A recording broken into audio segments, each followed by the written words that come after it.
No news is news. That's our topic on today's Backstage Pass. Well, good morning, everyone. It's Friday. We've made it through this week, and wow, this week seems to have just flown right by, and it seems like the weeks are flying by faster right now. We're almost into November, one more full week in October. Well, today, stocks and bonds are both up at the time of recording. Mortgage bonds are up about 20 basis points. They flipped the script. They were down about 30 basis points at the beginning of the session, but have moved into positive territory.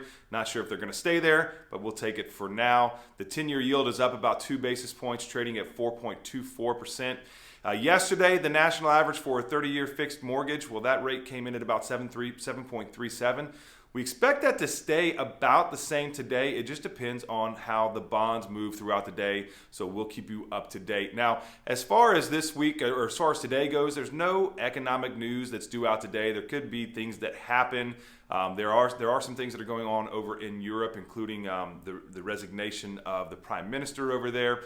So some things that are going on over there that could have some market effects, but no economic news is due out today. And just kind of recapping on this week, we got a lot of housing news, and we kind of saw that, builders are slowing down a little bit. Builders' confidence is slowing down.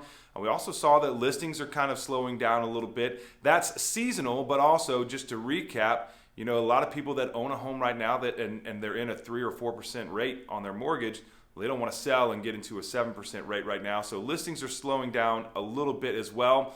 The good news out of all of that is that inventory is still staying in kind of a crunch mode, and that's helping keep home prices supported. It's helping support home prices. Remember, the last time we saw a major slowdown in housing was back in 2008 to 2010. Well, the inventory levels were 4 times what they are right now, and we saw that crash, that bubble. We don't expect to see that in this case because inventory is staying pretty tight right now. Now, as far as next week, we do have some data that's coming out next week. We've got PCE data. It's probably, unless it's just a surprise, it's probably going to reflect the CPI data, so we don't expect a lot of movement in the market off of the PCE data. That's out a week from today on Friday next week. We also have some more news out of Europe. We've got some market updates, M-A-R-K-I-T. So market updates out of Europe. We've got an ECB, the European Central Bank, has an announcement that they're going to be making. So some data and news coming out of Europe that could potentially affect our markets over here. We've already been pretty greatly affected actually by some of the activity in the United Kingdom as well. And so next week we'll be watching the European markets closely to see how their markets and their activity and economic news spills over into our markets. But that's all that we have for this week. That's all that we have for today. Don't forget to stay positive. Have a great weekend, and we'll see you on Monday.